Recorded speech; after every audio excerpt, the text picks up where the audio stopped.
Here's the video of the 72 Corvette LT1 car that was requested by somebody interested. We're going to get an awful lot of road noise because it's getting off of work time, and going to be a lot of cars driving by, so I hope you can hear me.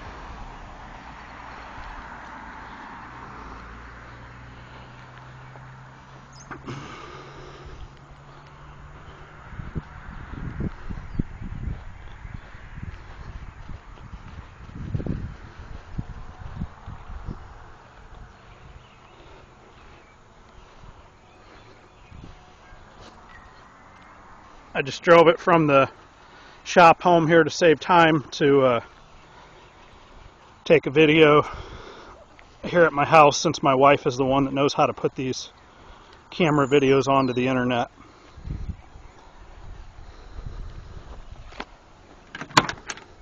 Doors open and shut nice.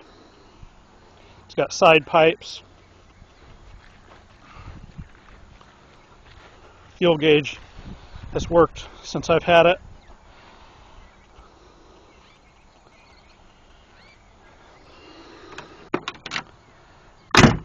This door shuts nice. Chrome here on the door handles. Isn't real pitted like a lot of them. Interior and dash are real nice.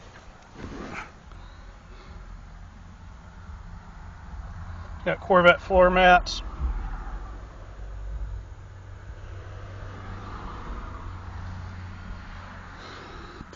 Lenses and stuff are real clear on the gauges.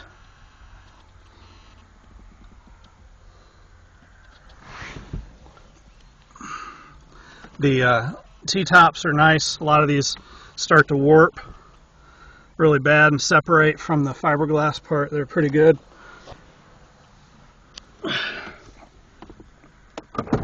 Pop the hood.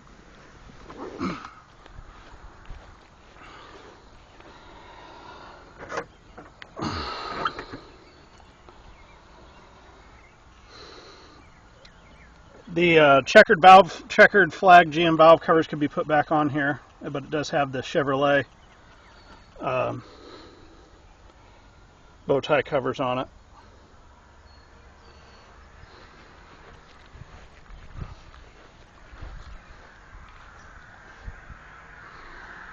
Glass is good. The windows roll up and down nice.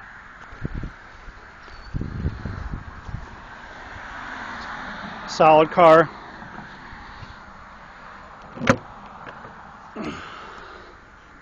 All the, I guess before I shut it, the hoses and stuff are present down there.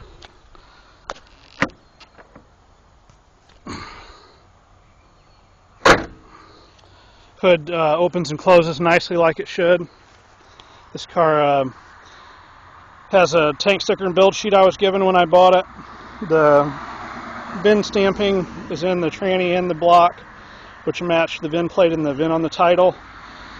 The build sheet says it has some pretty special rear options, such as close ratio M21 tranny versus the M20. Also power brakes, tilt wheel, which works. It's kind of hard to do the tilt with, hold the camera at the same time, but it tilt works. Power steering, which is pretty nice. Underside of the car is pretty good. It's been a kept inside car in my opinion. I don't guarantee anything on it because I'm not the original owner. I can only go off of what my assessment is of owning it and looking at the car and the paperwork I was given and such. Considering this still has this sticker here with the VIN in it, would tell me, I imagine this paint, at least here in this door panel here, is probably original, and I've already been over this on the eBay video, that this substantiates it's only been driven, I think, 1,849 miles or something like that in about 33 years. So the VIN code, the L, you can see how this isn't all rotted out here on the VIN. The L here in the VIN proves it's an LT1 car. The dash pad is real nice. So I'll start it up here in a moment. I'll do one more walk around with it. Hopefully the sun glare isn't too bad. It's hard to see on these LCD screens with the bright sun what I'm filming, so I'm trying to do the best I can here. Try to slow down a little bit.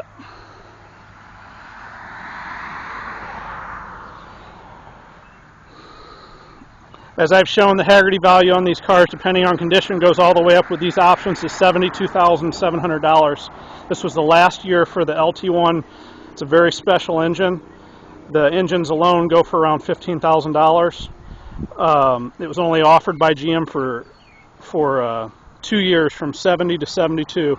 The LT1 solid lifter engine that had a 780 dual feed Holley carb, high-rise Winters aluminum intake, 4-bolt main block, 20216 heads with the big valves and spinning studs and guide plates and all the goodies. Very desirable deal. Out of over 20,000 vets and 72 were produced, only 1,700 and some change were LT1 cars. This car could probably be parted out for near what I'm asking or considering taking for it. So the majority of all the paint work on it, from what I can tell, I speculate was done what I consider day 2, and I have a definition of what I mean by day 2 in my eBay listing, but it's late, sometime in the 70s or early 80s. So old lacquer paint, still respectable for being 40 some years on the car probably. Go ahead and start it up. Oh, and I'll show you, you can't get the key out of here. It still has all the safety stuff on it, on the Muncie transmission, the steering column. To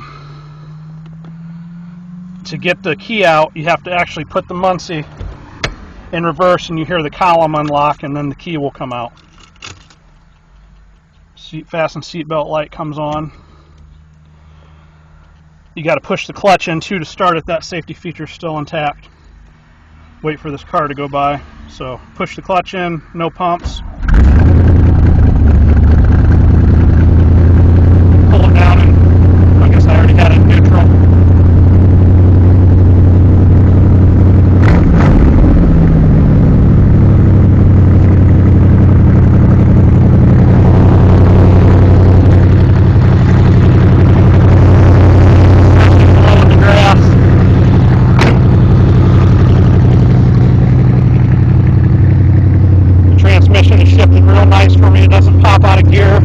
Doesn't grind, any of that stuff. But again, there's no warranty expressed or implied on this car. It's almost 50 years old, 49 years old. It's not a new car, as is, whereas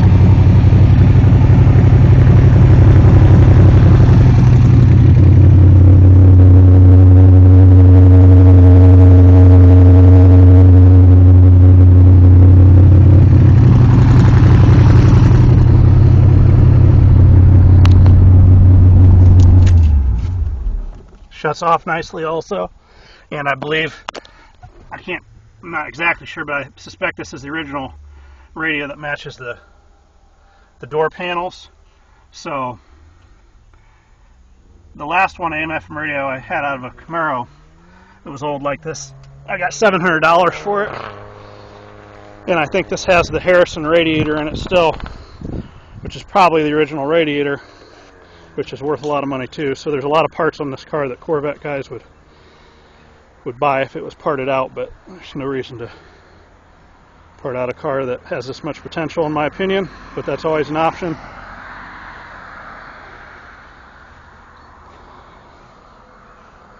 So there you have it. I'm gonna do one more slow walk around and shut the video down. Then I'm going to have my wife put this on the internet, and I'll drive the Corvette back to the shop, put it inside, and put a plastic bag dust cover over it till it finds its new home. signing off.